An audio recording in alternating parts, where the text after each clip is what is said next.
Hey y'all, and welcome to Geospatial Experiences. I'm your host, Melissa Mayo, and I'm an Esri engineer on the product team. This podcast focuses on the application of geographic information. Let's go on a journey together with some of my amazing coworkers, along with Esri customers, partners, and distributors who are doing really cool work in the field of GIS. For the first episode of Geospatial Experiences, I am interviewing my longtime friend and colleague, Remi Myers. Hey, Remi.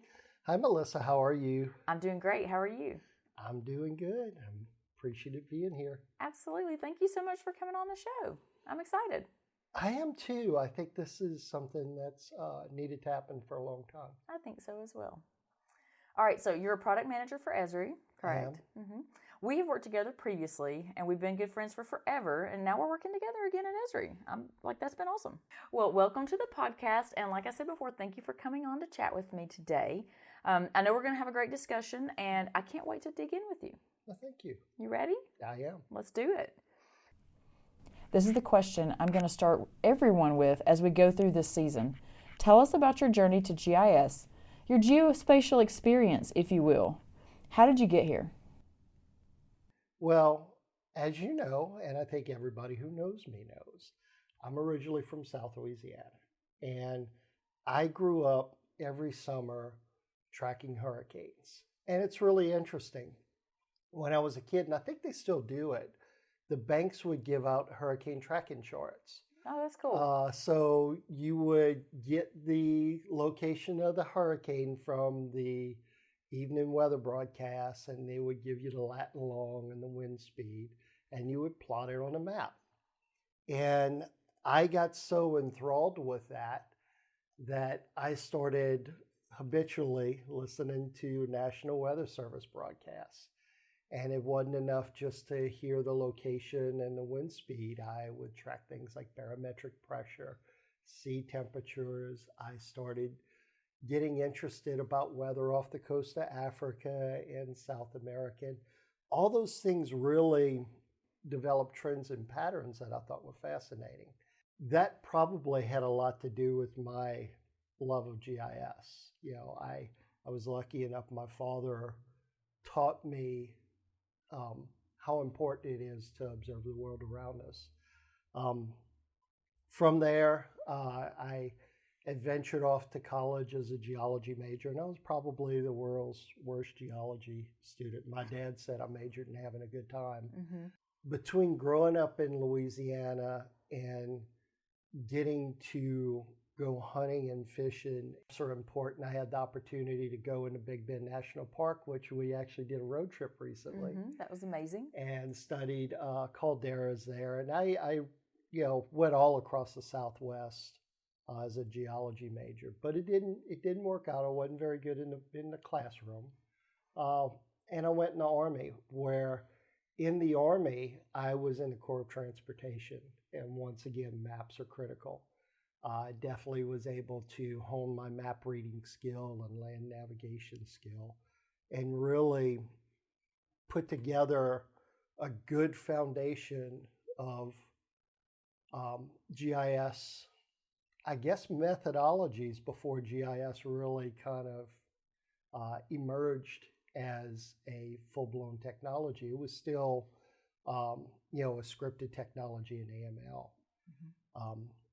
From the military, I did some early career work in land management and in transportation, eventually found my way to utilities with Southern Company. And then along the way, I did go back and finish my academic degree, went back and studied I studied graduate in public health, where I was looking at how visually impaired people travel.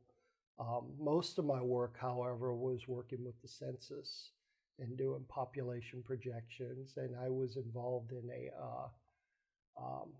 low vision rehab study that resulted in a veterans facility being placed right here in Birmingham. That's really cool. Yeah, I love that sort of work where you're looking at population trends and demographics and things. And you did that study in graduate school? I did. And then my final graduate work was in industrial emissions and looking at the impact of pulmonary mortality on industrial emissions. But it really lined up well.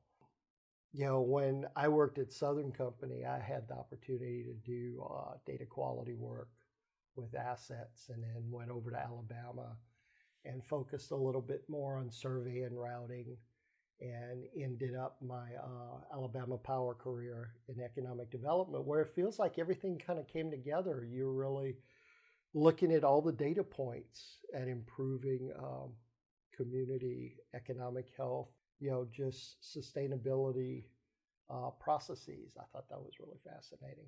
It seemed like when you were in economic development that a lot of your interests aligned, and you were able to really kind of maximize a lot of your experience that you'd had, not just at the power company, but previously, to really pour into the work and the effort you were doing there. Absolutely. I was a total kid in a candy store. I got to do my population projections and demographics. Because you look at things, when you're looking at economic development, you're interested in social trends and patterns and how populations are migrating.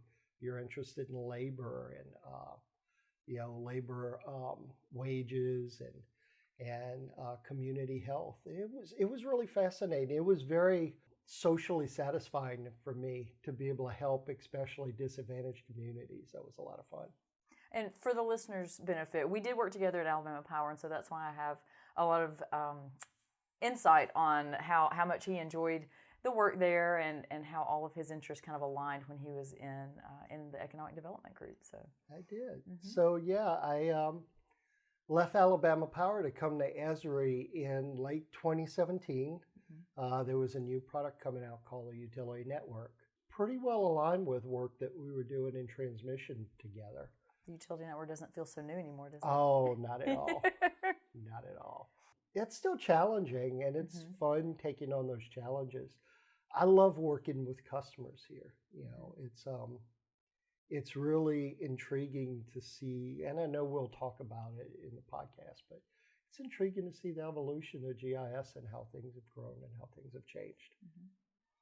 It's been interesting to see the work that you've done and how that specifically has progressed with the utility network as it's moved forward and as it's evolved. And we'll talk about that, like you said, a little bit more. But being able to see that from a distance with your work efforts in it, that's been interesting, for me too. It really has been a natural evolution. Staying in touch with customers such as yourself when you were a customer was important to me. I always felt that you had a very innate sense of where GIS was going and how it could be best used as a communication tool. I've always thought that was one of your biggest strengths. And I think that these tools are really kind of the cutting edge of what data science is. What is it other than communication and analytics? Mm-hmm. Well, we talked a little bit about your educational background, and so let's spend a few more minutes there before we move on. You have a lot of thoughts about GIS and academia, certifications, all of that. Do you feel like there's a standard for GIS products and practitioners? No, not really, and I think that's a very good thing. It's one of the things I love is that everybody in the field of GIS all comes at it from a different perspective. Mm-hmm. I think you're going to see this through the course of this podcast, mm-hmm. that everybody has a different history. There's really not a lot of standardization. I think that's incredibly good. Even in the academic field, I had the opportunity working on some of my graduate studies to TA public health GIS course. And everybody used it totally differently. Everybody had different interests, and they wanted to use the technology to showcase different methodologies. I personally kind of leaned into epidemiology a little bit. I think mm-hmm. that's really interesting, but it's equally powerful from an industrial hygiene perspective, safety, things like that. But because GIS is such a wide open technology, it's such a holistic technology, it's very welcoming, not only to people who study GIS, but even to somebody who just has a passion about maps and cartography and spatial information. It's very welcoming, and I think that's a big thing. I know I have a lot of friends, colleagues, acquaintances who come from so many different backgrounds. Some of them, went through an educational program focused in GIS. A lot of them didn't. Some of them have on-the-job training, and they all do amazing work in completely different areas. So I've always been intrigued by that with GIS, how open it is, how accepting it is, how you can really get into it from almost any direction you choose to take. Any route, any interest, there's an application for it, which is kind of part of the reason we're doing this podcast too, is to explore those and expose, some of the people that we know in the field and that we're going to meet along the way and get to tell their stories about how they got there, right? And that's not to say that there's not great programs out there. There's amazing programs in the university community. There's great certifications. But even with those practices and standardizations, everybody still uses it totally different. And I think it's a beautiful thing. It really is a interesting way of showcasing information sciences.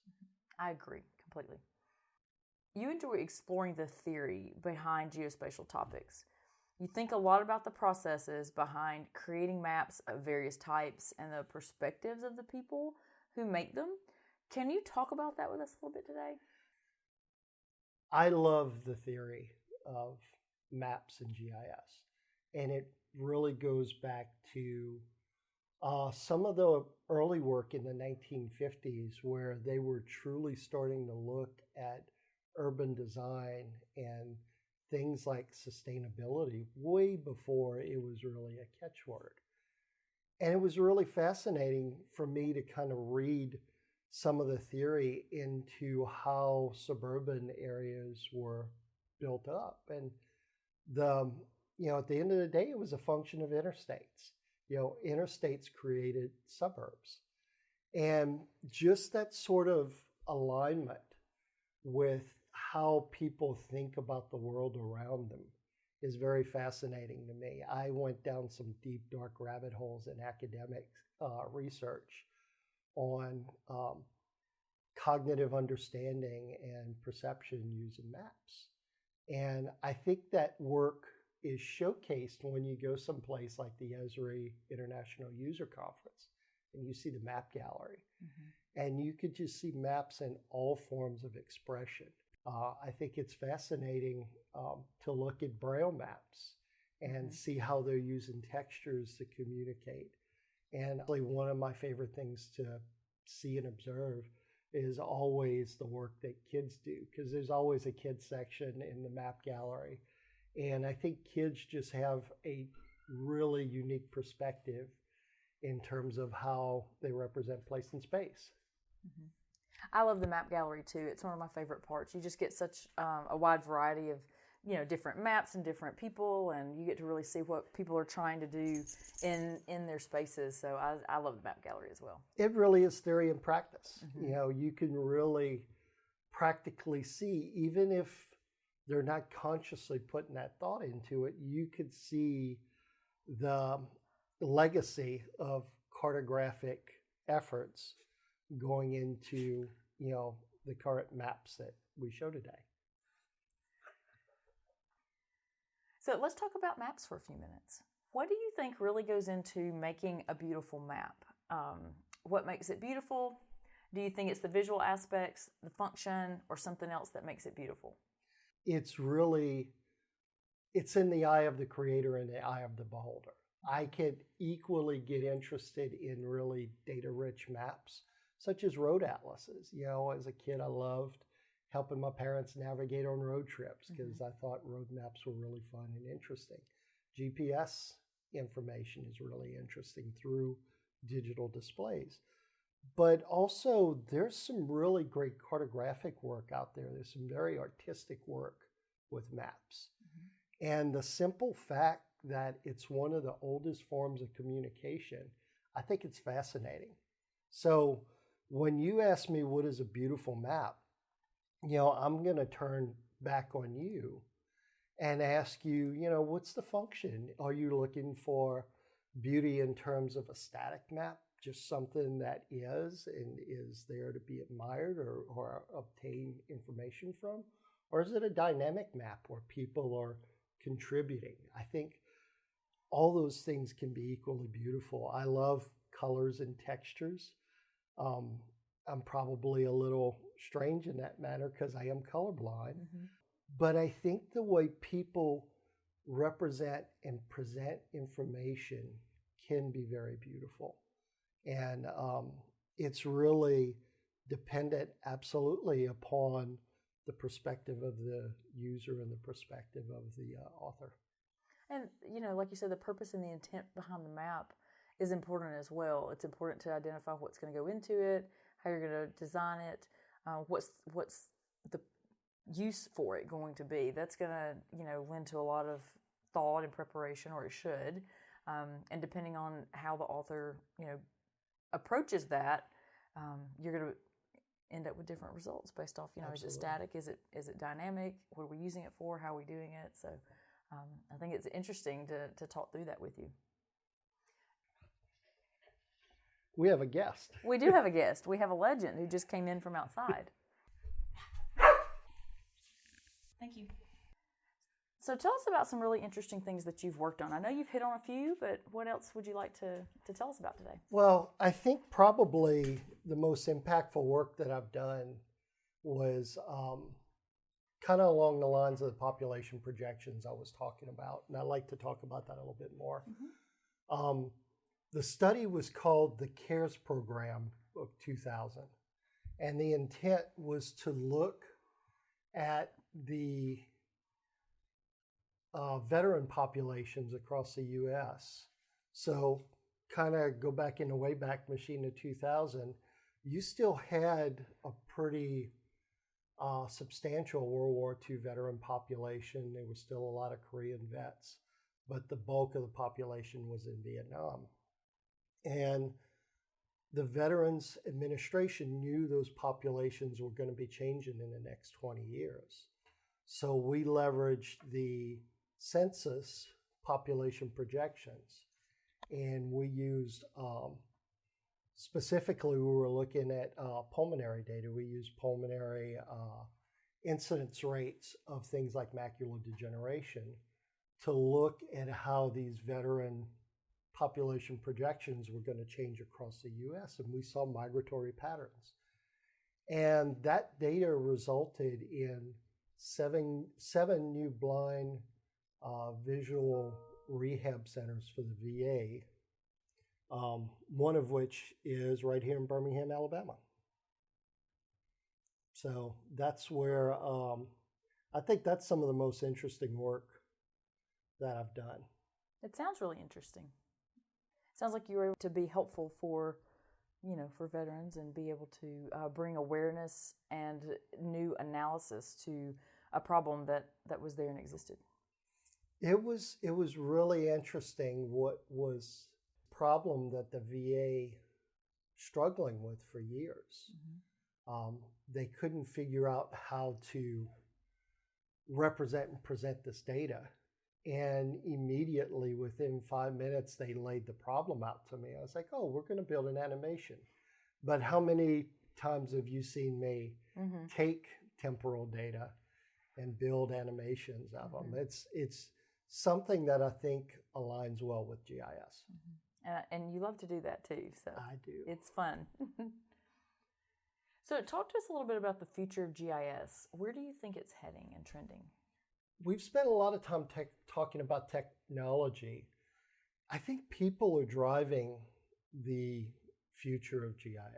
Mm-hmm. So once again, if you could go back a few years, what I call traditional GIS were these really tight groups of people that work together as a team, working off of a database, building map products, either paper-based or PDFs. But typically, they were doing all the legwork. All the GIS analysts were doing the legwork in distributing the product. As mobile applications became more prevalent, that work of data collection and gathering evolved into more of a organizational based thing. It really blossomed with the release of the enterprise GIS and products, if I may say so, such as a utility network. Those were designed to still be supported centrally, but be distributed across the whole organization and let more teams have access to the data and contribute and leverage it. So we've grown from these small teams of GIS to bigger users. I think the future is in the community and the region, where you're going to have greater collaboration and insight across organizations working with each other. The best example I can give with that is actually the 2011 tornado event in Alabama that you were so critically involved with. I really gained a lot of inspiration from your work at the Emergency Management Center and how you were managing all the people and places. I think that's the best example of community GIS in action. I think that's the future. Well, thank you. Yes, ma'am. As you said, I feel like it's people. The people are behind it. I agree with you in that. People are the drivers and the influencers for where we're going. Your Cajun's rubbing off. I can't speak today. How y'all are? Absolutely. And so I'm just, I'm excited to work through what we're doing here and hear more from the different people, the different, people that we're going to interview, and kind of see what their thoughts are and where they're headed and where their thoughts, are aimed. Because I think that's going to be a really interesting part of these discussions, don't you?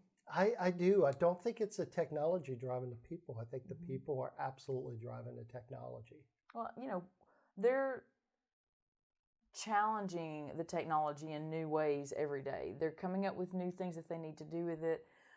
Even with we've had these conversations before, even with the utility network. You guys are behind the scenes trying to think about how best to develop it and design it, and you really can't think up all the things that someone's going to try to do with it, because once you get it in the hands of the users, they're really the ones who are going to plug it in with their business model, with their operations process. And so it's just critical to learn from people, hear about what they're doing, hear what they're trying to do, so that they are considered as we're moving forward in the technology space. And the true needs of the users are incorporated, really. I think that's going to be critical for moving us forward. So they're definitely driving it. I agree. I don't think it's going to be a clear, distinct path.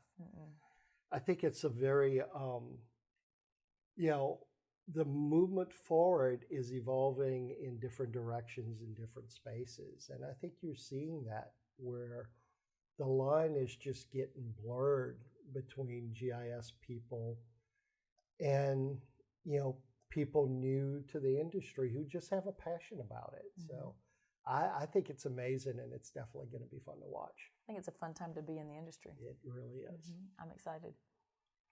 All right, we're shifting gears a little bit. Yes, ma'am. Are you ready? Go for it. Who would you say has influenced you? How has that changed your understanding of GIS? So I am definitely one of those people who love a musty library. And I was greatly influenced by my ability in graduate school to go read the classics of geographic thought. People like William Garrison and Waldo Tobler. They were fascinating to me because they were just trying to solve problems, in their prospective time with the technology they had. But the one who was most interesting to me was a guy by the name of Reg Gollage. And I'm still resentful. I missed him coming to Esri by about 4 years. He he came on campus a few times, and I would have loved to meet him. But he was a sociologist and psychologist. He studied the field of low vision and mobility and how people with low vision navigate the world around them. But he was also a forefather, or what I consider a forefather, of the geospatial sciences, where we are now.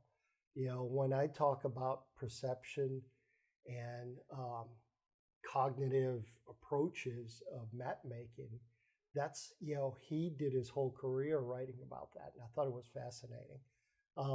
The other one I think is really had a massive influence on me is actually my dad. My pops was an observer of the world. I used to think that he just loved hunting and fishing. And what I discovered years later is he loved looking at trends and patterns. He could tell when the weather was getting cold by the way birds were flocking together. He taught me to watch the sky and understand how summer thunderstorms would roll in pretty quick. I learned a lot just from hanging out with him. And, every morning before I go to school, we go ride the roads. And, it's just something really interesting where you could see things right at the break of dawn or as the sun's going down in ways that you can't see, in full daylight. So I think that kind of influenced my passion to kind of see the world around me a little bit differently. I love that. And isn't it so interesting how those formative experiences kind of play in and they mold you in such a way that as you get older and you start experiencing different things, you rely on that knowledge and those skills and those experiences that you had, and you don't realize it until you're in the midst of it and you go, why do I know this? Or how do I know about this? And when you really think about it, it's, oh, well, my dad had me out. In my case, he had me out in the woods. For you guys were in the woods or the bayous or whatever. And so, Look at you. I know. Hey, I've been hanging out with the Cajuns, y'all. But, even with, I'm an avid hiker. For the listeners that don't know, I love going to the national parks or state parks or, wherever and hiking. And it's been interesting as I've gone on those adventures. I'll call my dad up and I'll say, Dad, you're never going to believe that what happened and I did this, and I know it's because, that winter that we were out in the woods, so-and-so. It's just neat to be able to tie that back in and think about how it shapes your experiences, how you view the world, the things that you're interested in, the things that you enjoy. I do really feel like some of those experiences played into my interest and my love for geography once I finally made it to college and found it. So I'm with you on that. I wish I would have met your pops. He sounds like he would have been amazing. He was a cool guy. And it's really funny how things work out, As I said, I was the world's worst geology student. But You still are. I still am. But it made me into somebody who could put together a pretty good road trip of the Southwest. I know those areas pretty well now. You do, but for the listeners' benefit, y'all, we have so many arguments in the midst of it when he thinks he's a geology student. And I really enjoyed physical geography and geomorphology, and so we kind of, we have discussions for sure when we're in the midst of it. I know I should stick to my calderas. You should, absolutely. Oh my goodness. So we have to make a shift again. You're going to have a hard time. Yes, Are you ma'am. prepared? I'm here. Okay. We need to talk about some things that you are really good at for a bit, and I know that's a hard thing for you. So, one area where you shine is talking to customers. Whether it's on a call or at a conference, you do such a really good job of gathering customer stories and bringing that back to the team. What makes you so good with the customers? I think it's my experiences. I've been really lucky to be exposed to a wide range of fields in terms of problems to solve and people to work with. I've always had a passion for helping the guys out in the field. When I was at the power company, I built a really strong bond with my gentleman that I worked with down in South Georgia. And I would be motivated to do amazing things for them. I love working for people who appreciated the product. And I had the good fortune along the way when I was a customer to work with people who were really appreciative of the effort that I put into it. Everything in my mind had a lot of meaning.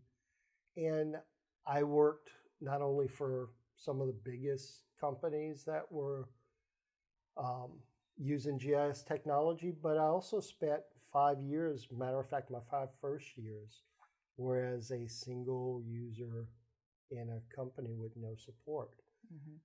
So I know what it's like for, the smaller agencies as well. But customers make it easy because they're so passionate about their work. They love telling stories about their successes and even their challenges. As long as you give them a path to a resolution, they're pretty understanding. It's a lot of fun for me. And at Esri, we've got some of the brightest people that I've ever worked with, and they all have a deep desire for learning. For me, the challenging part of my current role is to stay focused on our productivity and keep us moving forward without chasing shiny rabbits. Because as you know, it's really easy for us to get distracted in development. But most of all, yeah, I know. Most of all, it really is about supporting our customers. And what an amazing world they are. They're doing amazing work across the globe. How easy is that to support? It makes me happy. And as much as I'm an introvert, people think I'm crazy when I say it. I really am an introvert. I get uncomfortable with people. But talking about stories and talking about this technology, I think it's a lot of fun. But, I'm not going to tell you that I still don't get frustrated. I still feel like a customer. But we are moving forward and the technology is evolving. This team is really amazing. They're super sharp. I've really enjoyed getting to work with them and meet them and learn more about them. It's been incredible. So it's a really cool bunch of people who really are interested in the customer experience, the user experience, in ways that I didn't realize before I came here. And it's such an eclectic group of, like you said, just brilliant people. It just kind of blew me away when I came. I wasn't expecting it, and they're just, everyone I've met so far, they've just been awesome. Just really have. And we're going to get to meet a few of them as we move through the podcast, episodes. And in later episodes, we're going to get to talk to a few of them. But they've just been so cool. I can't believe I'm lucky enough to work for this team. Yeah, for sure. Agreed. I still pinch myself in the morning, when I get to realize that I'm working with people who've been so influential into this technology for so long. And they're so fun. They're so much fun. They really are. So something else that you do a really great job of is relating the customer experience back to the teams. Why do you think you're so good at this? And I personally don't think it's just the quantity experience you have. You have a lot of depth of understanding that, you can relate to people. You can relate your experiences back, and you can relate to the person sitting here trying to communicate what they're going through and what their pain points are. But why do you think you're so good at it? I feel like I'm here to be their advocate. When they get frustrated with me, that gives me the avenue to get frustrated at our lead developer. But a big part of it is really about communicating both the challenges, because our team, you know our team well enough. We love to focus on problems. We love to hear that we've got to rethink our technology. But we don't celebrate successes enough, and I think that's one of the biggest challenges in Esri.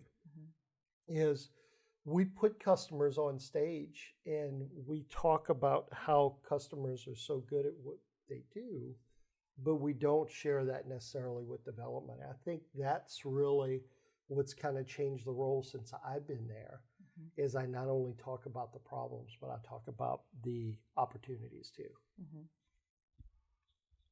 Well, you're just so good at bridging that gap between the customers and the team. You're just awesome at it. I appreciate that. I'm looking at my questions, deciding which route we're going to go. And I think we're going to go with this one. You have an amazing work ethic. I don't know if you realize it or not, but you are the first person on a lot of people's call-out list when they need some heavy GIS lifting done. Those of us who know you well, they know we know what a good job that you do.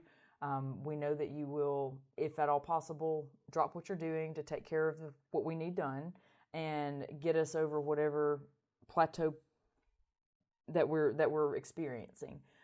Where does this work ethic and drive come from? I think there's three parts. One, it's definitely my heritage. My father taught me to work hard and don't worry about the rewards. The rewards will come. I think more strongly was my military experience. You don't quit until the job's done and you take care of everything first and yourself comes last. But finally, I think, what's most important is I'm hungry. I always want to learn. I always want to push our technology. I always want to see what we can do and what we can't do. And I don't like to let people that I work with down. I can fail myself, but I can't fail someone else.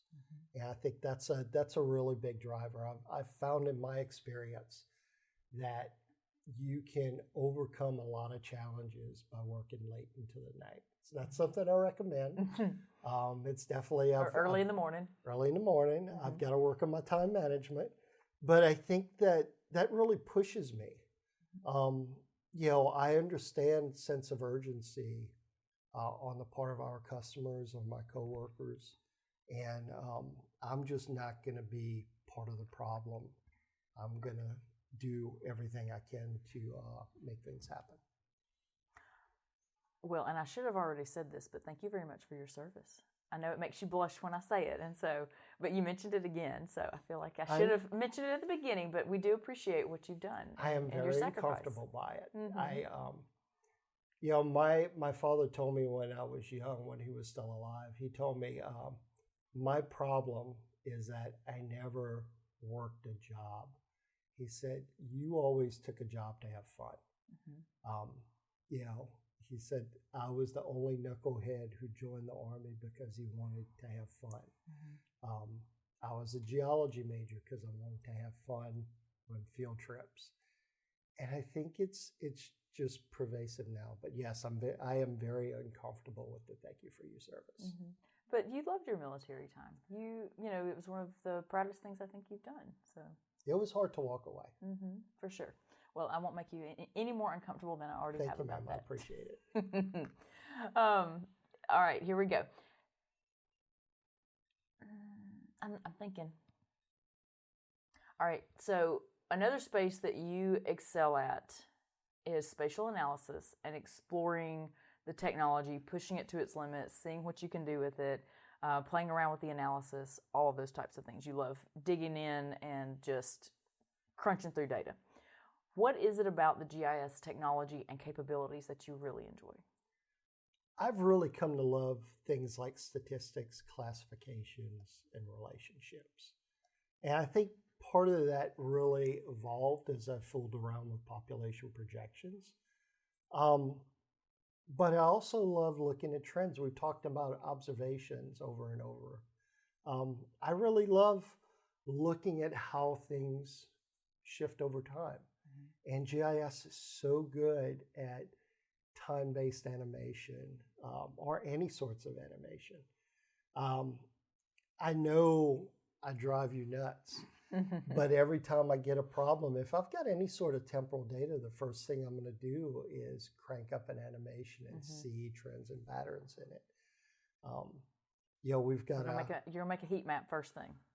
Always. Well, it was funny. You and I were recently looking at tornado patterns, and the first thing I did was, did some dot densities and let's see how tornadoes have shifted over time, and let's put to the test the theory that the tornado alleys are moving to the south and the east, and I think we saw some interesting things. We started playing around with El Nino and La Nina data, but it's all fascinating for me. And it's funny because out of high school and into college, I was horrible at statistics. I was horrible at every sort of math. And something just clicked. Maybe I got it out my system in the Army running around freezing my tail off at 3 o'clock in the morning.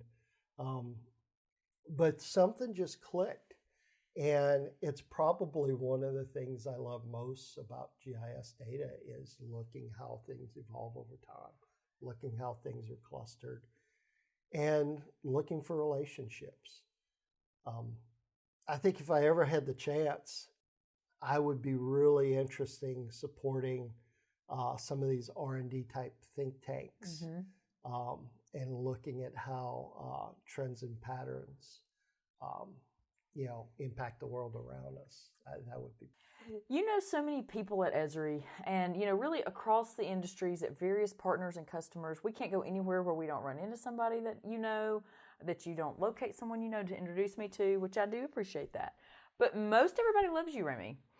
What do you think it is about you that people resonate so well with? How does the crazy Cajun do such a good job of influencing others?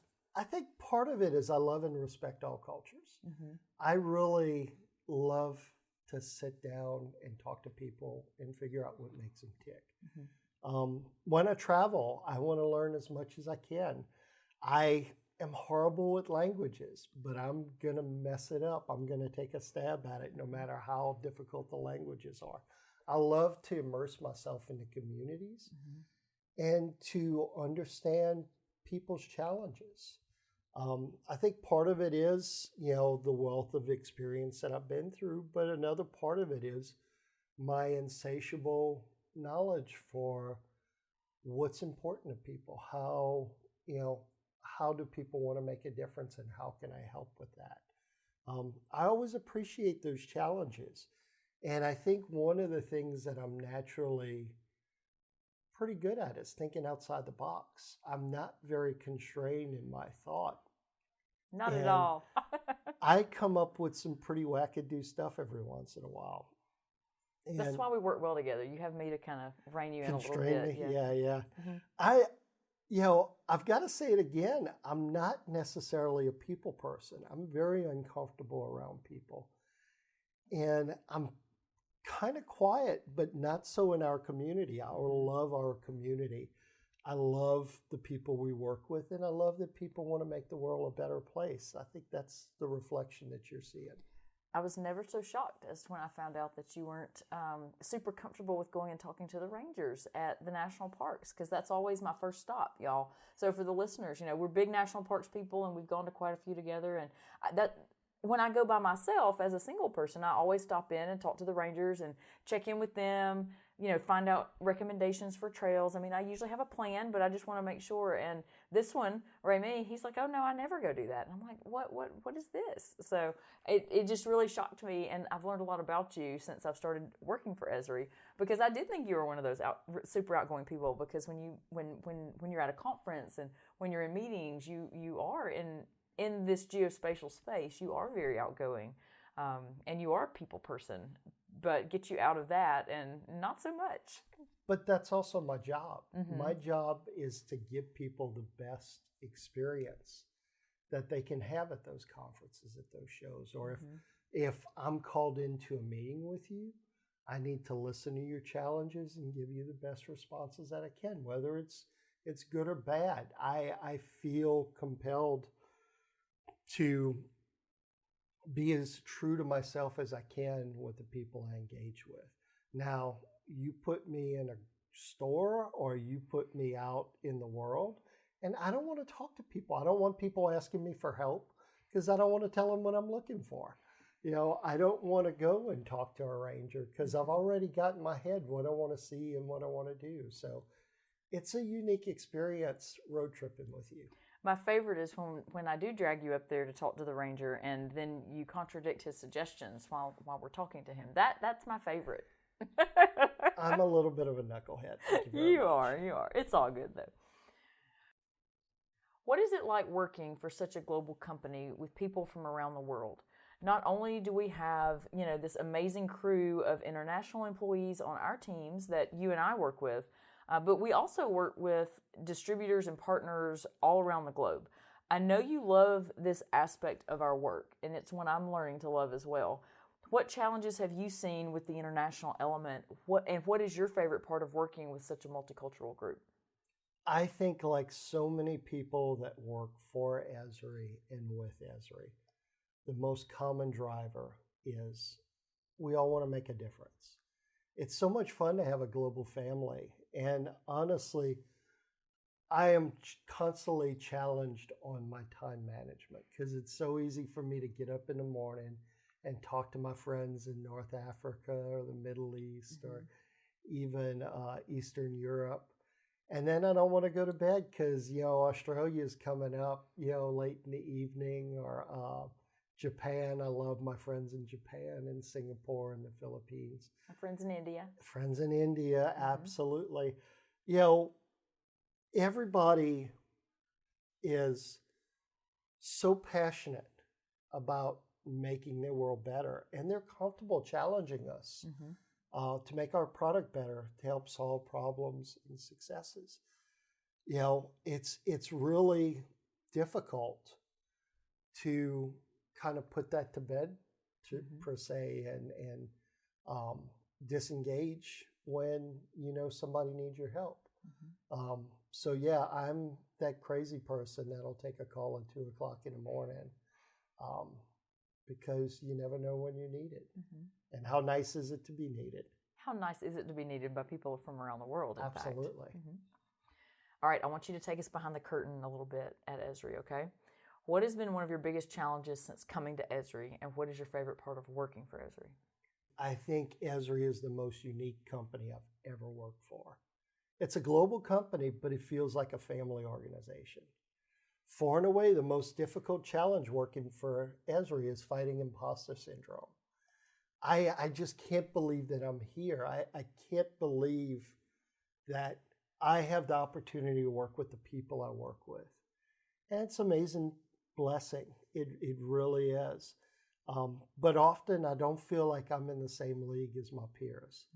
And it's a little bit difficult. You've got to remind yourself the value that you bring to the table. You got to play to your strengths, and don't try to imitate your heroes because you're not them. You got to be yourself and let your spirit help others shine through, because I know I'm not alone. I think almost everybody new to Esri fights imposter syndrome really bad.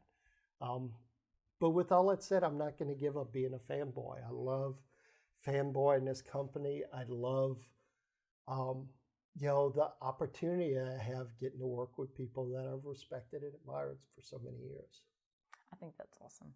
I'm with you on the imposter syndrome, though, because it's definitely the pinchy moment of, oh my gosh, I'm actually here, because you've looked up to Esri for so long as a customer, and when you've worked with the software and been in the industry for so many years, to finally be here, especially for me, it was always one of those things. I never thought I would be good enough. I never thought I'd be wanted. I never thought that it would be something that was in my career of possibilities, the possibilities for my career, and to finally be here and be able to do something that really resonates with me and work with these people, like you say, because you've introduced me to people for years when we've gone to conferences.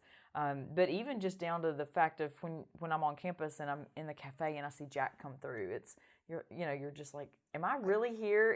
Am I legitimately here in the cafe at Esri in Redlands, and Jack Dangerman just walked through the cafe, or even Laura too? I'm just like shell shocked. It's ridiculous. I'm such a fangirl too. It's ridiculous. It's overwhelming. And I'm not going to lie, I can't wait to see you at your first user conference as an Esri employee. I think you're going to be amazing because you work so well with people. Oh, thank you. But it's incredible to think that you've got this opportunity and now you can make a difference. I'm excited. I can't wait for my first UC, but just even being here and being able to make a difference in some, the small ways that I've tried to since I've been here, and some of the things that I've tried to work on, and even just getting to know the people on the team and be able to, have an influence for them as well. That's been amazing. But like you said, every time I go to campus, I just sit there and I'm like, I am on campus at Esri as an employee. What life is this? And what's hysterical is a year ago, I took you to campus for your first time. Oh, I know. And I just felt like this might be my spot. I was like, I think I like it here. But I really didn't dream that it would, it would become a reality for me, I guess. Yeah. And I'm sure some people are going to listen to this and be like, she is such a nerd. What? But it happens to everybody, though. Yeah, it was huge. It was huge for me, especially because I've spent my career in this field, and I really advocate for it. I have a lot of respect for Esri, for GIS, for what it can do. But this is supposed to be about you, not about me. So it can be about you a little bit too. No, it's supposed to be about you. All right, we got a gear shift again. I want to talk to you about leadership. Sure. Okay, are you game for that? I am. Leadership is something that you and I, we talk about it, we discuss it regularly, especially as I moved through leadership when I was at the power company and went through a lot of the trainings and a lot of the, experiences that I had. We've had a lot of conversations about it. I want to know, what are some of your thoughts on the topic of leadership, and how do you feel like leadership differs from management?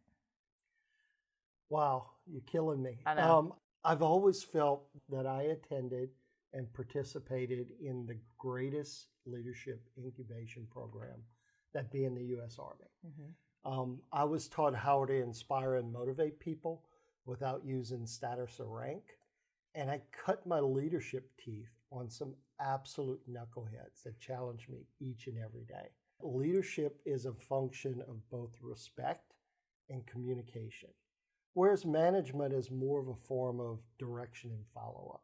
Mm-hmm. And those things are totally different. Some people might think it's the same thing, but I think leadership is really where the rubber hits the road and you can best influence the actions of others around you.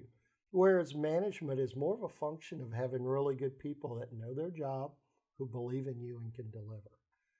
So initially, I thought leadership was attained via threats and tyranny, because my first experience with leadership was boot camp in the Army. Mm-hmm. And I didn't respond well to that. I don't like bullies, and I didn't like, that atmosphere. But I came out of it when I went to my leadership school and had some great people that taught me that it truly is a function of mentoring people and inspiring people around you. So I was really lucky to learn that at a pretty young age. And I didn't think I was so young at the time, but looking back now, I was pretty young. Mm-hmm. So I was pretty lucky to get exposed to that early on. Do you feel like leadership is really more kind of in the weeds with the person and working with them toward a goal or helping them become better as an individual, whether that's in their job or in some other capacity, versus you're kind of managing a broader group, you're at a higher level, you're kind of overseeing, and maybe you have people under you that are doing the leading and you're doing the managing of a broader group. I think the leading happens on a smaller scale with fewer people because it's so time consuming and time intensive. You can't lead properly massive groups. Mm-hmm. You get those, as you get into a bigger group, you kind of naturally, it becomes more management than it is leading.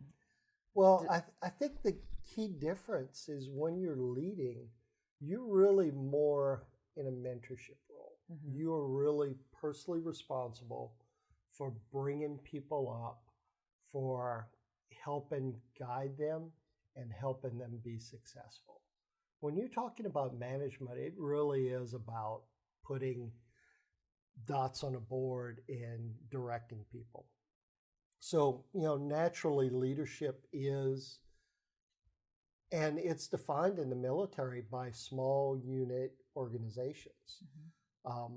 We were listening to a former general a couple of days mm-hmm. ago, and he said leadership doesn't happen with more than 8 people at a time. It's truly small unit tactics.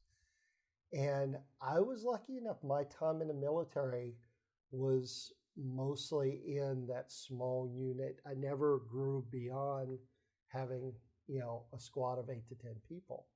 So I spent a lot of time leading people. And what's funny is those guys still reach out to me all the time.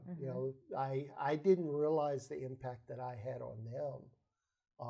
But leadership is much more impactful. I think management is much more direction and strategic. And you've got to depend upon people to do their job with management, whereas leadership, you're having more of a personal touch in their success. How do you feel, too, about leading without authority?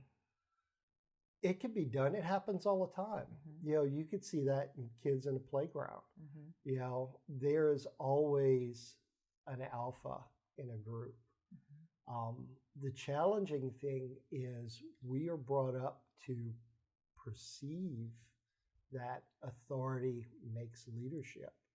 And you've got to break your mind of that and recognize that hard work makes leadership. It really is a difficult job.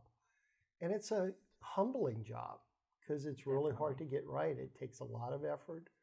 And, both you and I feel, spent a lot of time, at Southern Company trying to be best at leadership.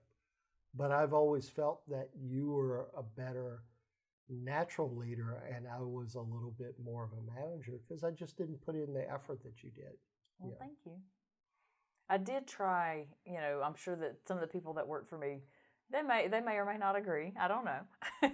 They always seemed happy at the time, but they may be real glad I'm gone. Well, I used my favorite catchphrase, their problem wasn't your problem. I know, right? That is your favorite catchphrase. But, I did spend a ton of time, even, outside of work, reading and studying and trying to figure out how can I be better for them?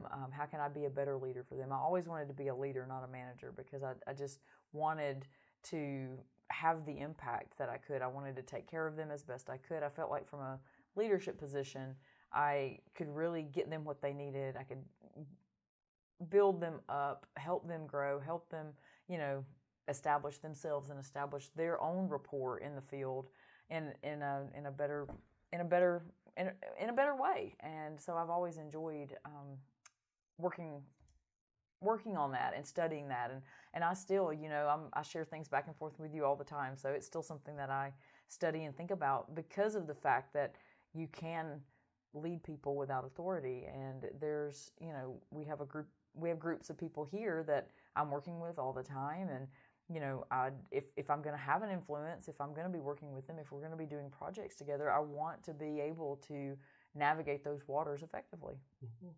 You worked around you, and I think that's why you grew such a strong team after I left. It's something I've always admired about you. Well, thank you. Again, this is supposed to be about you, yeah, not about me. But, we've worked together for a long time. We have. Tell me about leading a team at a utility versus leading a group in the military. What was that like? How does that compare? It's not really a comparison. The military has such a legacy of leadership, along with strict social behavioral guidelines and so many opportunities for corrective action. Kids right out of high school can adapt and leverage these practices way beyond their maturity. I think that's why veterans make such good employees, because they have the hard lessons beaten into them. When I was at the utility, I just mentioned that I was focused more on the team success, and I focused on that success as opposed to focusing on the individual's ability to grow. And that's what I was just talking about putting them in the best positions to succeed. I think it's just, in the military, you've got that rich legacy of leadership that you could fall back on. There's so many resources and so many hard knocks that even with the occasional poor leader that goes in, there's always so much redundancy that makes the environment a better classroom to learn about leadership. You know, the utility company, I had some great people that worked for me. And I think that was a little bit of a crutch and made it easy. I didn't have to mentor people like you did.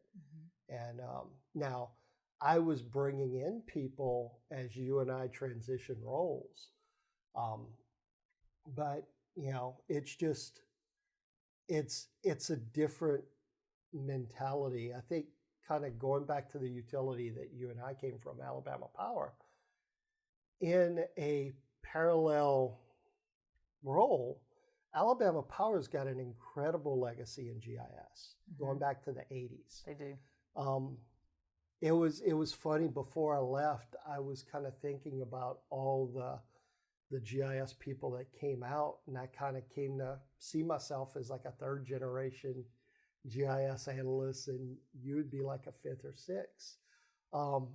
But there's so many incredible people that get churned out of that process because of the legacy and because of the history and because of the investment that the companies made into the technology and the methodologies. I think it's powerful, but it, you know, from a leadership perspective, you can't compare with, you know, those hundreds of years of evolution of leadership thought. I do feel like the utilities, or the power company, did a good job with us, or I feel like with me especially.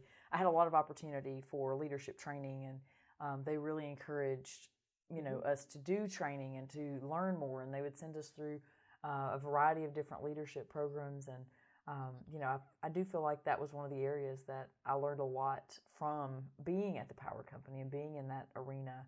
I got a lot of value out of that for sure. I probably should have taken better advantage of it, but I was spoiled. You were, absolutely. Speaking of leadership, we talk a lot about Dr. Brene Brown.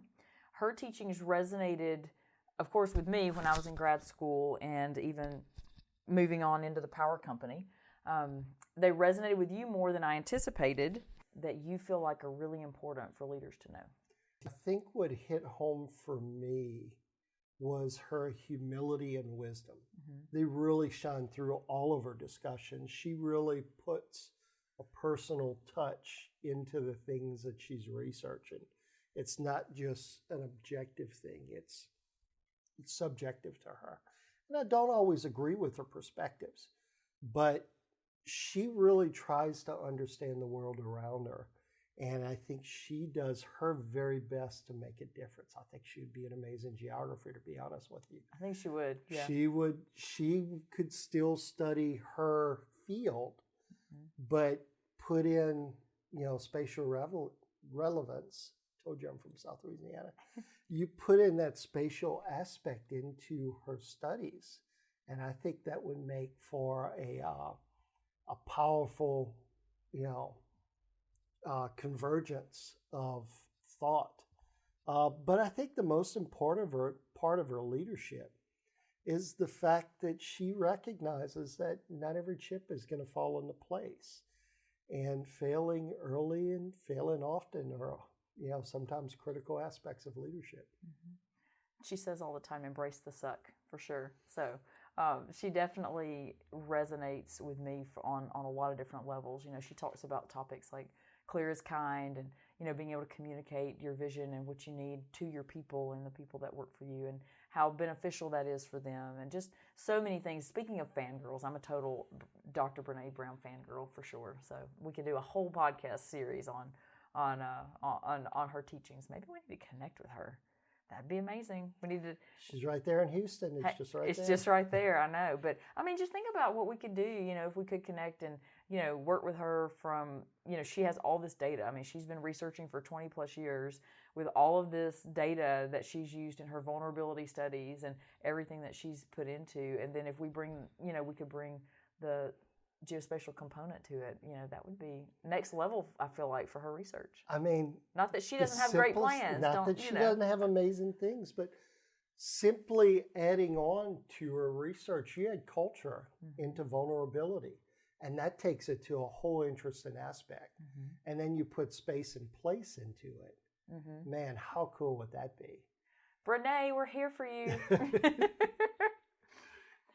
Oh my goodness, before we fangirl on that too much, tell me, what do you believe is fundamental to being a good leader? We've talked a lot about leadership, but what do you really feel like is the fundamental basics of it when you get down to it? I think it's really about knowing your limitations and being humble enough to reach out for help. When I was a really young leader, I felt that being a great leader meant you always exceeded expectations.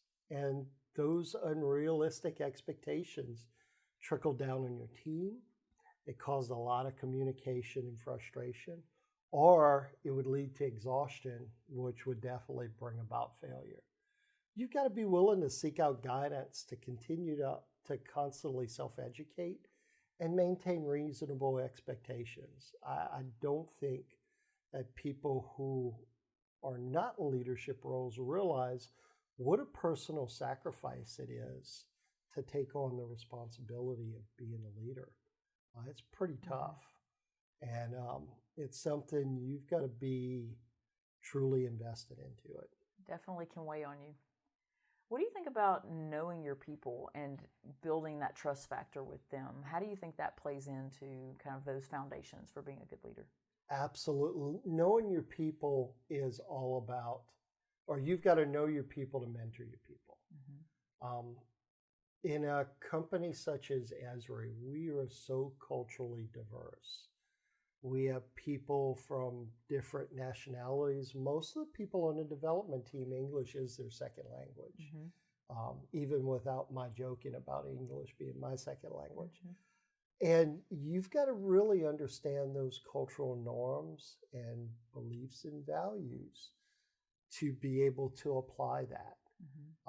Without taking that under consideration, it's almost like barking at a wall. You could do it and you could be loud and aggressive, but that wall's not going to change. We've seen it, haven't we?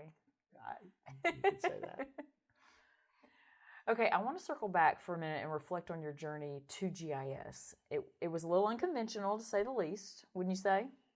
Absolutely. So let's talk about how paths to GIS technology can be so varied, and everyone we meet or talk to seems to have a different experience getting here. I think it's one of my favorite things about the technology in our community.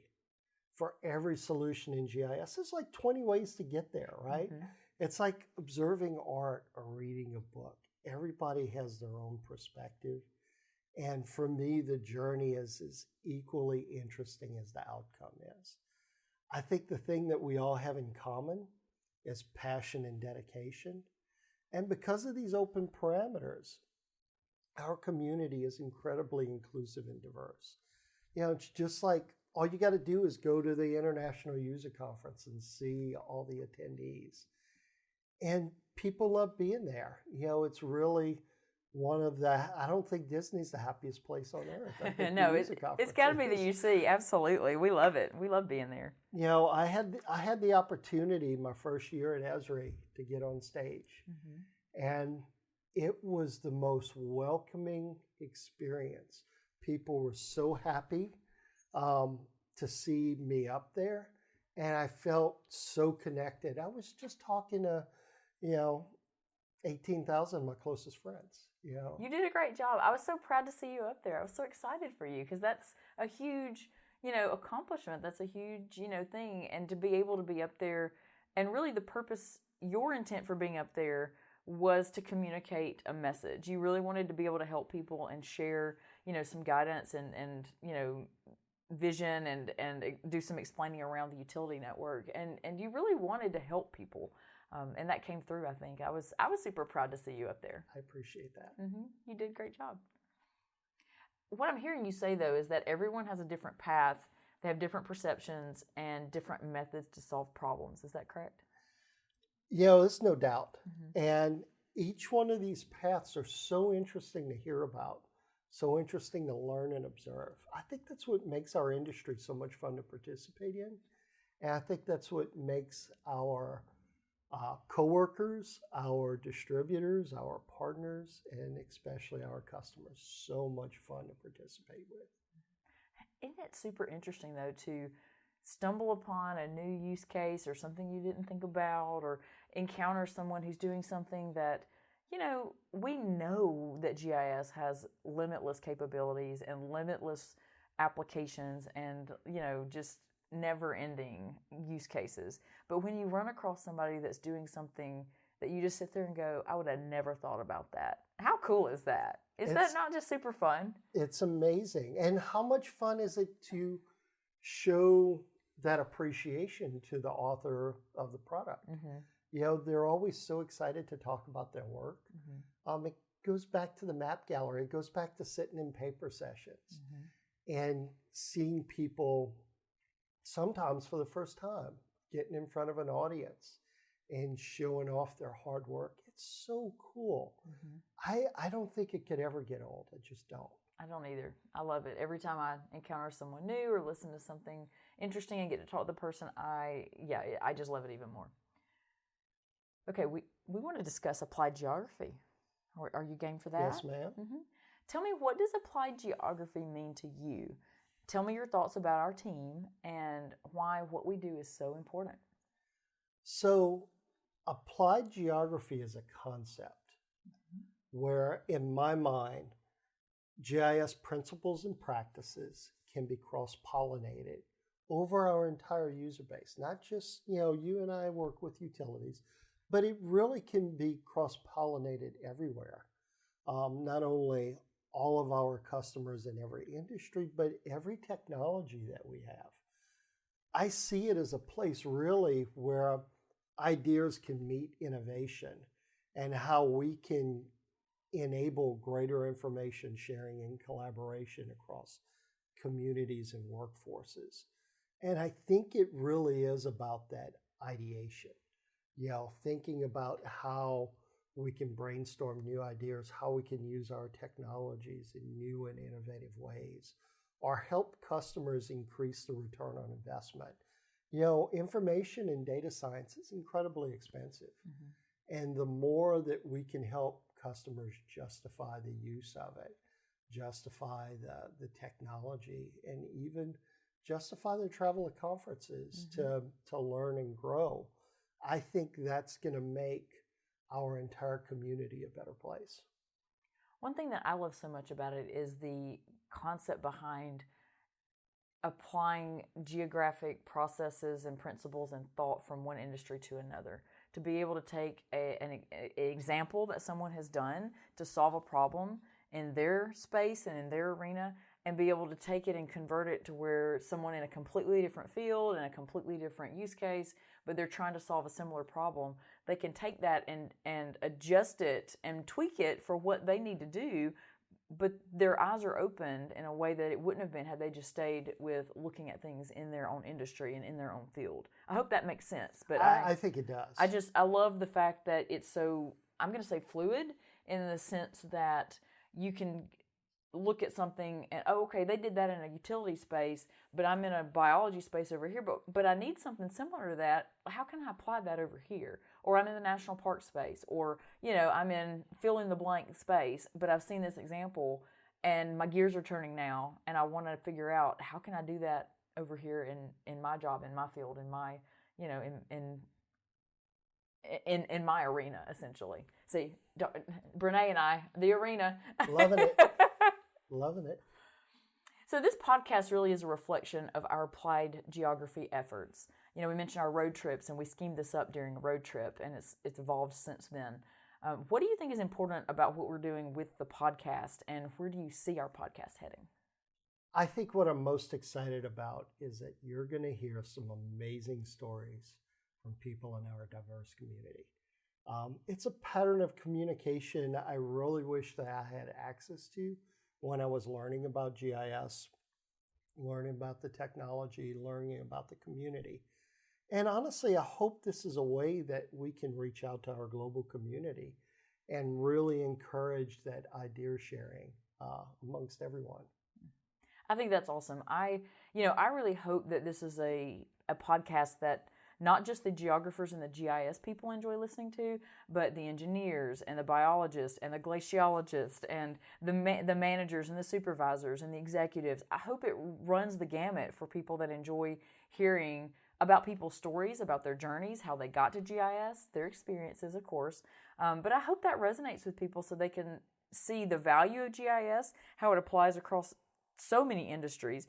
And we're not just talking about the technology, we're talking about the people and their experiences, how they got here, their efforts in the field, and kind of their indirect paths. Because none of them really was a direct path to get to GIS. It's all going to be very indirect and very interesting. So I hope it resonates with a broad range of people, not just the GIS crew, if that makes sense. I want the GIS people to enjoy it, but I really want a wide range here in the listenership. I think you're going to get it. I think this also could resonate to, people trying to figure out what is their career.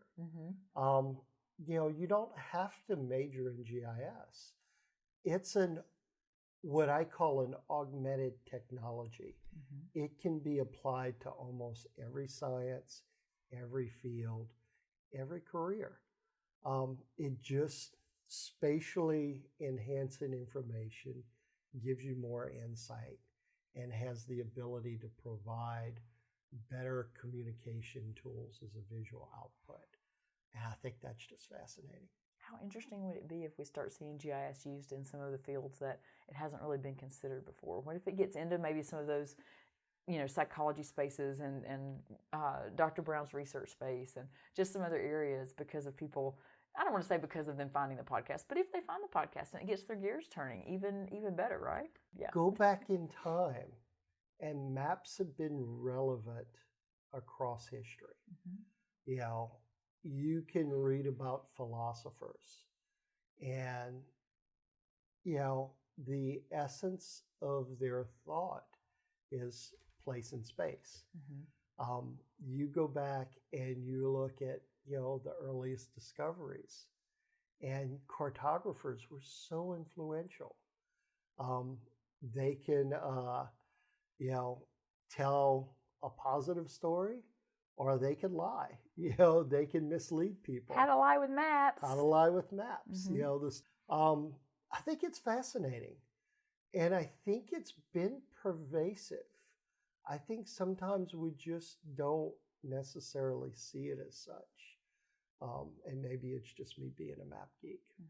I probably should explain the How to Lie with Maps for listeners that may not know. Sure, go ahead. It's a very popular book that a lot of GIS students have the pleasure of reading. I'm going to say the pleasure. I enjoyed it. It's good reading. I liked it. Yeah.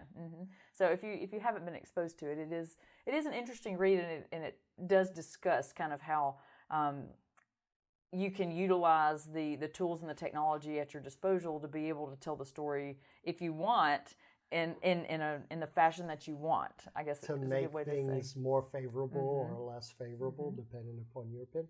You could say the same thing about statistics. You can, absolutely. I think there's a strong relationship between spatial sciences and statistics. I think it's just me, though. No, it's definitely not just you. Okay, what have we not covered today in our chat that you want to talk about before we wrap up today? This is your last question, so you're off of the hot seat. I appreciate that. And I think, the biggest thing that I want to hit home is once upon a time, I felt that GIS evolved as a function of technology. And looking back, I've come to realize that it couldn't be more wrong. It really is a function of the passion and work ethic of our communities, of how we see things and how we apply things. It's amazing. And I think that continued evolution of our community is only going to grow, and it's going to be fun to see where it takes us. I love that. You have such a good insight. Thank you, ma'am. I really appreciate your time today. Thank you so much for coming on the podcast and kicking us off with such a good first episode of a first guest interview episode, I guess I should say. I'm very flattered. I had to have you on first, absolutely. We have such a good history, so I couldn't think of anyone better to start the podcast with. And to the audience, we can talk like this for hours and hours and hours. And we have. Yes. Trapped in a car. Yes, we have. Absolutely. So you are my technical assistant, my production person, my all the things on the technology side for this podcast. So if something sounds wonky at some point during the season, they can complain about you, right? I'll take the blame, but not the responsibility. As usual, that's Yes. typical, yes. And also, you will probably hear people reference me. Yes. Because I am involved in the conversations. I try to let you lead and try to stay out the way. But it's been an absolute joy, and I appreciate you letting me participate with you. Well, absolutely. I couldn't have done it without you. I Thank really you. appreciate you being willing to spend time and effort and energy on this. I think it's important. I feel like this effort is important, and I know you do as well. You were really excited as we talked through it and kind of have evolved with it over the weeks that we've been working on it. So I think you've helped me make it better, and I think it's something I hope that it's something that listeners are going to appreciate and learn from. I appreciate it. Okay, y'all. So that was such a good episode. I feel like it's always a fun experience to get to talk through things with Remi. He has really interesting insight. He explores theory in a way that I am just not capable of, but I love being able to talk to him about it. He is very insightful. He's very much an integral part of making this podcast happen, and he has been super influential for me in my career since he and I, met at the power company quite a few years ago now, and have stayed friends for so long. So I really appreciate you guys listening through if you've made it to this point. I just feel like that was a really good start to the podcast, and I hope that the rest of the episodes are going to be well received. So I appreciate Remi so much for noodling through that with me and going through the conversations about his geospatial experiences. That wraps up today's episode. Please feel free to reach out with your comments, or if you have an interesting topic that you would like to hear, please let us know. Thanks again for your time, and tune in for our next podcast.